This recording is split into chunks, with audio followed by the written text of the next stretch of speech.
After 24 hours with the Switch 2, I've got some thoughts, and honestly, I didn't expect to feel this way. It's not a bad system, but it's definitely not what I thought the Switch 2 would be. In some ways, it feels like a missed opportunity, and in others, it's exactly what I hoped for. Let's talk.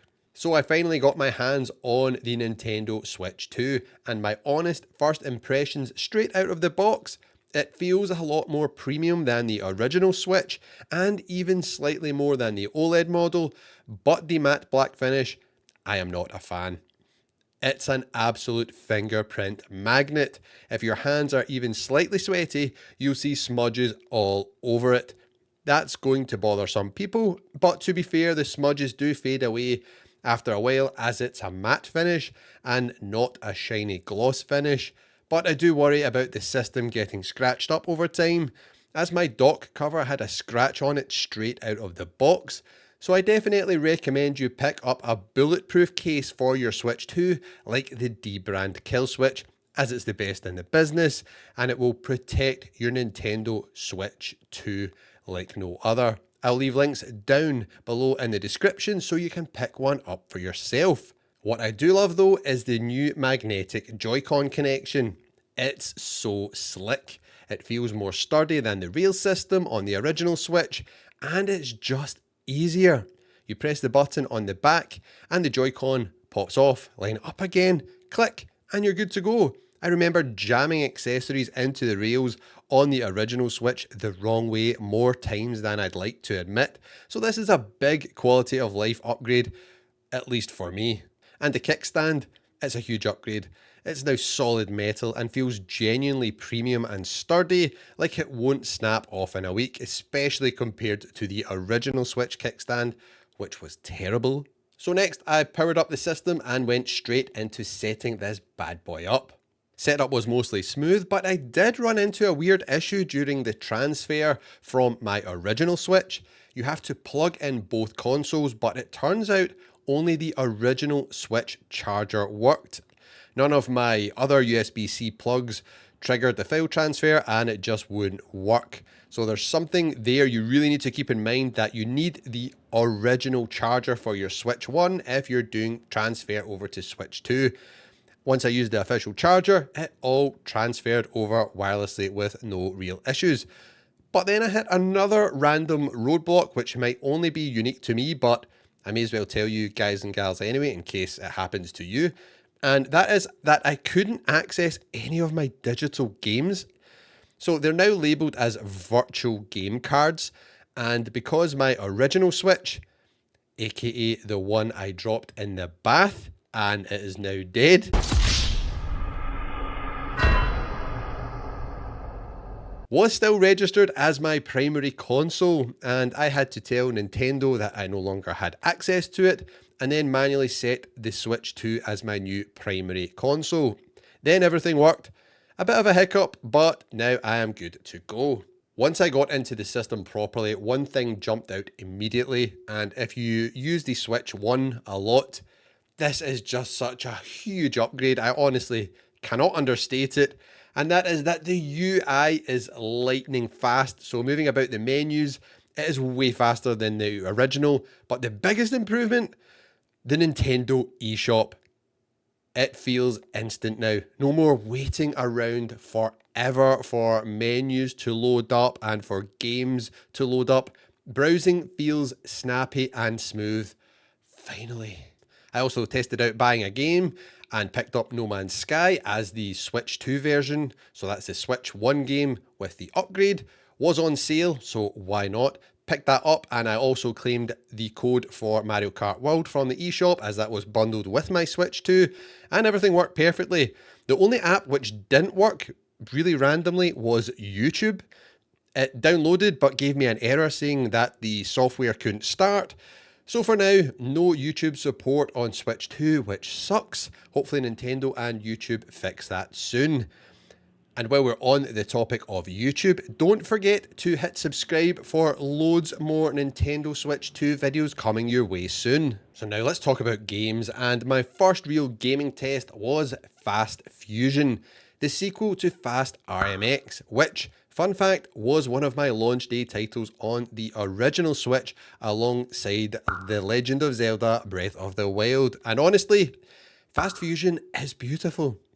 I started in quality mode, which runs at 4K 60 FPS with some of the shadow effects are turned off or toned down so it can hit 4K 60.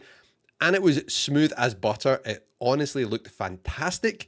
Then I tried the ultra quality mode, which ramps things up even more in terms of the visuals, but it is at 4K 30, so that has all these shadows and things turned on, and it felt noticeably more choppy after experiencing the 60 FPS mode. Then there's other modes, 1440p and 1080p at 60 FPS. All great options depending on your setup. On my TV, which is 4K 60, everything looked sharp and felt responsive. I haven't tested out Fast Fusion's portable performance in those modes yet, but this game alone proves that the Switch 2 has some serious power compared to the original Switch. I also played Mario Kart World, which we'll talk about more in a second, but it was a blast on the big TV. It looked super crisp and was just the most fun time I think you'll have on a Switch 2 right now. I took the Switch 2 off the dock and played Mario Kart World in handheld mode. And wow, that screen is honestly stunning. It's an LCD, not an OLED, but it's high refresh rate, capable of 120 Hz, so that's 120 frames per second, and everything just pops. It honestly feels a lot bigger and more immersive than both the original Switch and the Switch OLED model. And it's a really good LCD. I know a lot of people were not happy that this was not OLED, but LCD is fine here. Seriously, once you play this and have this in your hands, you will know what I mean. It looks really, really good. Now, one thing I did notice, the Joy-Cons again, they are not the most ergonomic, definitely not, though. After a couple of races, my right hand was already starting to feel a little bit strained, but they are a bit better than before, as they're a lot bigger, and the joysticks are larger, more precise, which I think will be a big improvement for shooters and action games, which I'll be testing out soon here on the channel. I'm waiting for my copy of Cyberpunk to arrive, and we'll put it through its paces. Jeez, what am I talking about? I need a coffee, people. We'll put it through its paces on the Switch 2 is what I'm trying to say. Also, back to Mario Kart World. It is just chaos in the best possible way. Over 20 karts on the track, wild weapons, just crazy pacing. There's so many different routes and, you're flying, you're on grind bars. It's honestly just an absolute blast. And I genuinely found it really hard to put the Switch 2 down and go to bed last night. I was playing this really late, doing all this testing because my Switch 2 didn't arrive till a lot later yesterday, which is why I'm a bit later with some of the videos. But geez, it is so good. Any way you play this, if you're playing it in handheld, on the big screen, or on tabletop mode, Mario Kart World is seriously a must-have for your Switch 2 right now. Even though it's not perfect, which we'll kind of touch on in a moment. I also tested the Nintendo Switch 2's online GameCube library, which is an exclusive to the Nintendo Switch 2. Via Nintendo Switch Online, you cannot access GameCube games if you do not have a Switch 2, so keep that in mind if you're wondering why you can't. It is a Switch 2 exclusive, people. And I got access to the GameCube library, downloaded it, and then I fired up SoulCalibur 2, and it ran beautifully. Super smooth, sharp, and nostalgic as ever. I'm excited to explore more of the GameCube lineup, which is only 3 games right now, but more is on the way soon. Let me know what classic you would like to see added to the GameCube library next. For me, mine's is a bit of a weird one, maybe a bit of a deep cut here, but I cannot wait for Wave Race Blue Storm to be added soon. Fingers crossed it is. Now, I do want to talk about the elephant in the room, and that is the price. The Switch 2 is expensive. The console, the games. I mean, Mario Kart World was £75 in the UK or $80 in the US. That is a lot, and is it worth it? I'm not totally sure yet. The game is great fun, but for that price, I hope there is substantial updates or a ton of DLC included down the line for free, all part of the price for this game. Otherwise, That £75, $80 price tag is a bit excessive in my mind. It is a lot. It's still an amazing game. It's everything you could wish for from Mario Kart, but that is a lot of money. So let's hope we get more, because when I was doing some of the free roaming stuff, I was kind of expecting Forza-esque levels of stuff to do. I'm not so sure it's there yet. So maybe this will be like a live service type game where they just keep updating it over time. I will keep you up to date over time on the channel if that happens. But for right now, I'm not so sure. And the overall Switch 2 exclusive lineup for day one, it is a bit light to say the least. From what I can tell, we've got Mario Kart World and Fast Fusion are the only proper Switch 2 exclusives right now.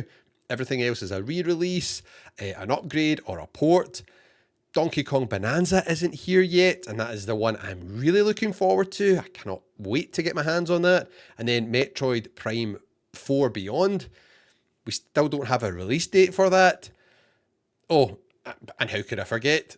Actually, Nintendo Switch 2 Welcome Tour is also a Switch 2 exclusive. But to me, it is just wild that Nintendo didn't include this as a pack-in game. I mean, it's no Wii Sports like we got with the original Wii, which was just the best thing ever and probably sold so many consoles on its own. But paying for this tech demo just feels off. Heck, even if Nintendo had increased the price of the console by another few pounds or dollars and threw it in, it would have seemed like a way better deal. No one would have batted an eyelid. They would have thought, oh, that's great, I'm getting something with it, even though it's really expensive, but instead we need to pay for it. So that's what I had to do. I had to buy it for £8. Now, there's also a whole bunch of Switch 1 games that have got upgrades, like No Man's Sky, which I purchased, and also Legend of Zelda Breath of the Wild, but I'm yet to check them out, so stay tuned for my follow-up review videos, where we will dive into more Switch 2 games. So looking back to what I said at the start of the video, after 24 hours with the Switch 2, it really is a mix of positives and some negatives. It feels more like a missed opportunity than a bold leap forward. Just look at it. It's mostly entirely black with tiny splashes of colour. It doesn't have that trademark Nintendo fun factor that made the original Switch feel so exciting and fresh. But at the same time, it's exactly what I wanted when I was hoping for a Switch Pro console a few years ago. It's faster, it's more powerful, and a lot more premium. So in that sense, I'm happy. I just wish Nintendo had pushed things a little bit further. I mean, they've had a ton of time to be planning for this. It wouldn't surprise me if this has been delayed multiple times, because I mean, 8 years is a long time between the Switch 1 and the Switch 2. I mean, see if we'd have just got more killer exclusive games or even more personality in the hardware itself.